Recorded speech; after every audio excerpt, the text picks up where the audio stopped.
Ang umaga ay parang isang blankong canvas, isang sariwang simula, bagong pagkakataon.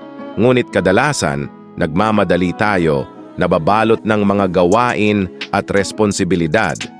Paano kung magpahinga muna tayo?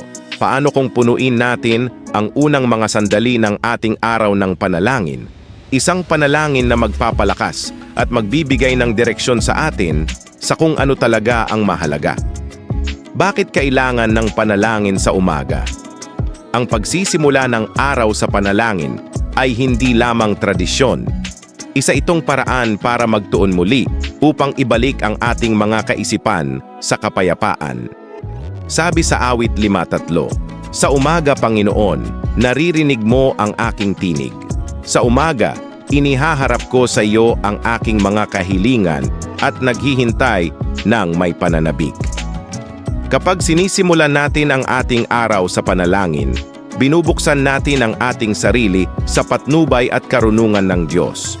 Hindi lamang ito isang espiritual na gawain. Ito ay isang paraan upang protektahan ang ating isipan mula sa stress at punuin ang ating sarili ng layunin. Isang gabay sa panalangin sa umaga. Manalangin tayo ng magkasama, maglaan ng ilang sandali upang makipag-ugnay ng malalim sa Diyos, hanapin ang kanyang lakas, karunungan at proteksyon habang humaharap tayo sa ating araw. Panalangin.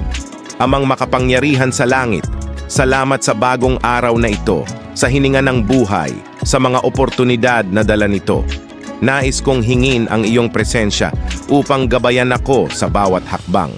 Tulungan mo akong makita ang kagandahan sa bawat sandali, upang madama ang iyong kapayapaan kahit na ang buhay ay tila mahirap. Panginoon, pagkalooban mo ako ng karunungan upang makagawa ng tamang desisyon sa araw na ito. Tulungan mo akong maging salamin ng iyong pag-ibig at grasya, maging mapagpasensya, mabait at mapagpatawad kahit sa mahihirap na pagkakataon. Palakasin mo ako upang harapin ang mga pagsubok ng may tapang na may tiwala na ikaw ay nasa aking tabi. Balutin mo ako ng iyong proteksyon at gabayan ang aking mga salita, kilos at kaisipan. Naway maging liwanag ako sa iba, nagpapakita ng iyong pagmamahal sa lahat ng aking ginagawa. Amen? Mga benepisyo ng panalangin sa umaga. Ang pagsisimula ng araw sa panalangin ay parang pagtatayo ng pundasyon ng isang bahay. Pinapatibay nito ang ating loob, ginagabayan tayo at binibigyang koneksyon sa layunin ng Diyos para sa atin. May mga pag-aaral na nagpapakita na ang mga taong nagsisimula sa katahimikan at pagmumuni-muni ay nakakaranas ng mas kaunting stress at mas nakafocus at produktibo.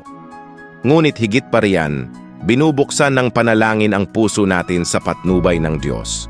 Isa itong imbitasyon para sa Kanya na gabayan tayo, ipakita ang mga oportunidad at ilayo tayo mula sa hindi kinakailangang stress, mga hamon at paano ito malalampasan.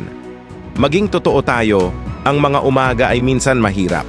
May mga araw na gusto mong pindutin ang snooze o magdiretso sa trabaho. Ngunit tandaan, kahit ilang minuto lang ng panalangin ay maaaring makapagbago ng takbo ng buong araw mo. Kung nahihirapan kang maging consistent, magsimula ka ng maliit. Maglaan ng 5 minuto at unti-unting dagdagan. At tandaan, hindi kailangang perpekto ang panalangin.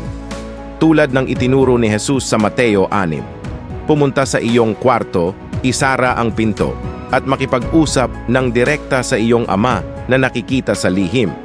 Hindi siya naghahanap ng magagandang salita, kundi ng taos-pusong panalangin. Mga makapangyarihang talata sa Biblia na maaaring pagnilayan tuwing umaga. Narito ang ilang makapangyarihang talata sa Biblia na maaari mong pagnilayan tuwing umaga, pupunuin ang puso mo ng pag-asa at layunin. Filipos 4:13. Lahat ng bagay ay aking magagawa sa pamamagitan ni Kristo na nagpapalakas sa akin. Paalala ito na anumang hamon ang dala ng araw, mayroon kang lakas na lampas sa iyong sarili. Awit 118:24. Ito ang araw na ginawa ng Panginoon, tayo'y magalak at magpasalamat. Bawat araw ay isang regalo. Hayaang punuin ka ng talatang ito ng pasasalamat. Isayas 41. Ngunit silang naghihintay sa Panginoon ay magpapanibagong lakas. Sila ay lilipad na parang mga agila. Magtiwala sa Kanya at Siya ang mag-aangat sa iyo sa mga pagsubok ng buhay. Praktikal na paraan upang gawing ugali ang panalangin sa umaga. Maaring tanong mo ngayon, paano ko ito gagawing ugali? Mas madali ito kaysa sa akala mo. Mag-set ng reminder sa iyong cellphone o ilagay ang Biblia sa iyong bedside table bilang isang visual na paalala.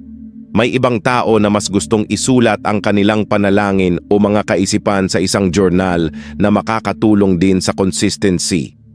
Isa pang tip, huwag maghangad ng perpeksyon, hangarin ng koneksyon. Magsimula sa kung anong dami ng oras ang komportable para sa iyo at hayaang gabayan ka ng Diyos mula roon. Ang kapangyarihan ng pasasalamat sa panalangin sa umaga. Ang pasasalamat ay ang pintuan ng kagalakan. Ang pagdaragdag ng pasasalamat sa iyong panalangin sa umaga ay maaaring magdala ng kapayapaan kahit sa mga mahihirap na panahon. Magpasalamat sa Diyos para sa maliliit na bagay, ang mainit na sikat ng araw, pagkain sa mesa, o ang pamilyang minamahal mo. Sabi sa Kolosas 4:2, magpakabanal kayo sa panalangin, magbantay at magpasalamat. Kahit sa panalangin, binabago ng pasasalamat ang paraan ng pagtingin natin sa mundo. Aral na natutunan at huling pagmumuni-muni. Ngayong araw habang nagsisimula ka sa panalangin, maging paalala na hindi ka nag-iisa. Bawat umaga, nag-aalok ang Diyos ng bagong biyaya, isang sariwang simula. Naroon Siya upang gabayan ka, aliwin ka, at bigyan ka ng lakas para sa mga hamon ng araw. Hayaan ang awit 143, 8 na gabayan ang iyong puso. Hayaan mo, Panginoon, na marinig ko sa umaga ang iyong walang hanggang pag-ibig, sapagkat sa iyo ako nagtitiwala. Anuman ang dala ng araw na ito, tandaan mong nakaugat ka sa isang pag-ibig na hindi kailanman nabibigo. Simulan mo ang iyong araw sa panalangin at hayaang ang Kanyang kapayapaan ang gumabay sa iyo. Salamat sa pagsama sa amin sa paglalakbay na ito. Kung nakahanap ka ng kapayapaan at lakas dito, ibahagi ito sa iba na nangangailangan.